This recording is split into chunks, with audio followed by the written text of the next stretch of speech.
Hello friends, welcome back to my channel. तो पिछली video में हम लोगों ने ये chapter 3 fibre to fabric class 6 science book का ये कॉटन तक पढ़ा था। यहाँ तक ये कॉटन का था और हमने पढ़ा था यहाँ तक। तो अभी नेक्स्ट इसे शुरू करते हैं कॉन्सेप्ट से। वो है हमारा जूट फाइबर प्लांट। तो यहाँ पे लिखा है jute fibre is obtained from the stem of the jute plant. It is cultivated during the rainy season. In India, jute is mainly grown in West Bengal, Bihar and Assam. The jute plant is normally harvested when it is at flowering stage. तो यहाँ पे बताया गया है कि ये जो jute plant होता है वो जूट फाइबर होता है वो जूट प्लांट के स्टेम से हमें ऑब्टेन किया जाता है, लिया जाता है। और ये हमेशा रेनी सीज़न में ही कल्टीवेट होता है इंडिया में, और ये ज़्यादातर वेस्ट बंगाल, बिहार एंड आसाम में कल्टीवेट किया जाता है।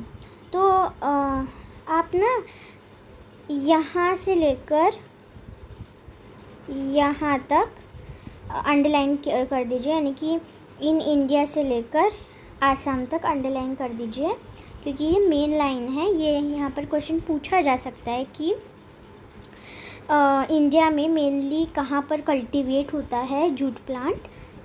और हाँ, आप रेनी सीज़न को भी अंडरलाइन कर सकते हैं कि ये रेनी सीज़न में कल्टीवेट होता है। तो इसको मतलब अक्सर जब ये फ्लावरिंग स्टेज पे होता है, यानी कि जब इसके फूल निकलना शुरू होते हैं ना, तब इसको हार्वेस्ट किया जाता है जूट फाइबर ऑब्टेन करने के लिए। ये देखिए, ये जूट का पिक्चर भी है जूट प्लांट का, और यहाँ लिखा है फिगर 3.8 और जूट प्लांट। और आप देख सकते हैं कि एक मिनट, मैं ना इसको थोड़ा जूम कर देती हूँ।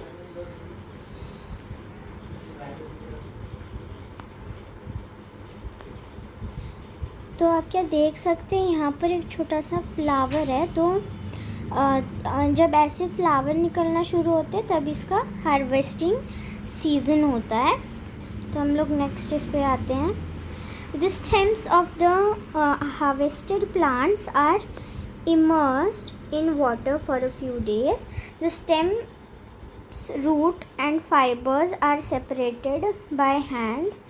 To make fabrics, all these fibers are first converted into yarns. How is it done? तो यहाँ पे हमें बताया गया है कि हम जब फ्लावरिंग स्टेज हो जाती है, हार्वेस्ट सब हो जाता है, तो इनको क्या करते हैं जूट प्लांट को कि इनकी जो स्टेम्स होती हैं तो उनको हार्वेस्ट करने के बाद उनको कुछ दिनों के लिए वाटर के अंदर रखा जाता है। यहाँ पर ये वर्ड है इमर्स्ड, यानी कि वाटर के अंदर रखा जाता है, बाहर नहीं, ऊपर नहीं, अंदर रखा जाता है। पूरा जो ये हमने इमर्ज किया हुआ है तो वो पूरा वाटर के अंदर होता है, थोड़ा भी उसका पार्ट जो है वो बाहर की तरफ नहीं आता। कुछ दिनों तक उसको पानी के अंदर रखा हुआ होता है, और उसके बाद जो स्टेम का रूट है वो मतलब जो स्टेम, रूट और फाइबर है उनको हाथ से अलग किया जाता है। और फिर उन जो फाइबर्स निकलते हैं अलग करने के बाद, तो उनसे पहले यार्न बनाया जाता है, और फिर उसके बाद फैब्रिक बनाते हैं, सिलते हैं, निट करते हैं, जो भी। तो फिर उससे फैब्रिक बनता है। तो अब ये यहाँ पे पूछा है हाउ इज़ इट डन, यानी कि हम लोग यार्न कैसे बना सकते हैं। तो अब हम लोग लेते हैं 3.4 स्पिनिंग कॉटन यार्न। तो यहाँ पर है you can try making cotton yarn yourself. हम लोग ये घर पे भी ट्राई कर सकते हैं। तो ये है एक्टिविटी 4। तो यहाँ पे लिखा हुआ है Hold some cotton wool in one hand.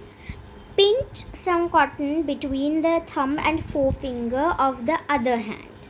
Now gently start pulling out the cotton while continuously twisting the fibers. Are you able to make a yarn? तो अभी यहाँ पे फिगर 3.9 लिखा हुआ है, सॉरी। तो हम लोग 3.9 यहाँ पे देखते हैं। तो यहाँ पर आप देख सकते हैं कि ये जो पिक्चर बनाई हुई है यहाँ पर हम लोगों को दिखाए कैसे करते। तो हमने पहले यहाँ पर थंब और 4 फिंगर से इसको पिंच किया, ठीक है, ये पिंच किया। और ये 4 फिंगर मतलब ये देखिए, ये आपका थंब हो गया, ये वाला जो यहाँ पर है ये आपका थंब हो गया। उसके बाद ये आपकी सेकंड फिंगर हो गई, या थर्ड फिंगर को 4 फिंगर। तो यहाँ पर इन्होंने यहाँ से पिंच किया और एक एंड से एक एंड से पिंच किया, एक एंड से ट्विस्टिंग चालू की। मतलब हमें जहाँ यहाँ पर लिखा हुआ है कि हमें 4 थंब और 4 फिंगर के बीच में लेना है। दूसरे हाथ से हमें थोड़ा थोड़ा निकालना, पुलिंग उसको बाहर की तरफ निकालना स्टार्ट करना है, और उसी के साथ हमें ट्विस्ट भी करते रहना है। तो यहाँ से हम लोग निकालेंगे, यहाँ से हम लोग ट्विस्ट करेंगे, ठीक है। उसके बाद अभी आप चाहें तो ये करके देख सकते हैं और इस क्वेश्चन का जवाब भी दे सकते हैं, are you able to make a yarn? तो next, the process of making yarn from fibre is called spinning. आप इसको अंडरलाइन कर दीजिए। इसका मतलब है कि जो प्रोसेस होती है yarn को बनाने के लिए फाइबर से, उसको स्पिनिंग कहा जाता है। यहाँ पे स्पिनिंग को मतलब हाईलाइट किया गया है। तो in this process fibers from a mass of cotton wool are drawn out and twisted. This brings the fibers together to form a yarn. तो इस प्रोसेस में क्या होता है कि जो फाइबर्स हैं वो कॉटन जो होता है उससे ट्विस्ट किए जाते हैं और उसको और उसको एक साथ मिलाकर फाइबर्स को एक साथ मिलाकर यार्न बनाया जाता है। तो जैसे हमने हाथ से ऊपर में इस टेक्निक से यार्न बनाने की कोशिश की थी, बनाया था, वैसे।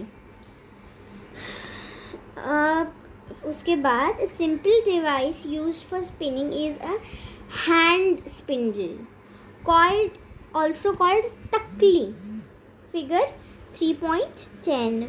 तो आप देख सकते हैं कि ये जो तकली है, ये देखिए, ये जो आप फिगर देख पा रहे हैं, ये होती है तकली। एक सिंपल हैंड स्पिंडल यहाँ पे लिखा है, और तकली 3.10। यहाँ से हाथ से पकड़ते हैं और यहाँ से वो स्पिन वगैरह करते जाते हैं। और another hand operated device used for spinning is चरखा। आपको पता है ना गांधी जी का चरखा, ये देखिए चरखा आपने पहले भी देखा होगा, ये देखिए चरखा, आपने ये पहले भी इंस्ट्रूमेंट देखा होगा गांधी जी के इस पे। तो मैं आपको यहाँ पे एक इन्फॉर्मेशन देना चाहती हूँ कि ये जो चरखा है वो हमारे इंडिपेंडेंस के मूवमेंट के लिए भी यूज़ किया गया था, क्योंकि सभी लोग ब्रिटिश के बनाए हुए रेडीमेड कपड़े पहनते थे। तो हमें इंडिपेंडेंस दिलाने के लिए गांधी जी ने सबको इनकरेज किया कि आप भी अपना खुद का कपड़ा मतलब यार्न बनाएं और ख़ुद का कपड़ा सिल के खुद पहने, और ये मतलब रेडीमेड कपड़े पहनना बंद करें। ये एक बहुत अच्छा मूवमेंट था महात्मा गांधी की तरफ से। तो अभी नेक्स्ट करते हैं। Use of charkha was popularised by Mahatma Gandhi as part of independence movement. देखिए यहाँ पे भी बताया गया है जो मैंने अभी जस्ट आपको बताया। He encourage people to wear clothes made of homespun yarn termed as khadi. आप ना ये पूरे लाइन को अंडरलाइन कर लीजिएगा। ही से लेके आप खादी तक, बस खादी तक अंडरलाइन कर लीजिए। पूरा भी आप कर सकते चाहिए तो, वैसे तो खादी तक ही मैं करती, लेकिन हाँ ब्रिटेन तक भी ठीक है। तो khadi and shown imported cloth made in the mills of Britain. तो मतलब उस चीज़ की वजह से उनकी वो एक अच्छा मूवमेंट था और वो भी एक वजह है हमारे इंडिपेंडेंस का। To popularize and promote Khadi, the government of India constituted a body called Khadi and Village Industries Commission in 1956. Spinning of yarn on a large scale is done with the help of spinning machines. After spinning, yarns are used for making fabrics.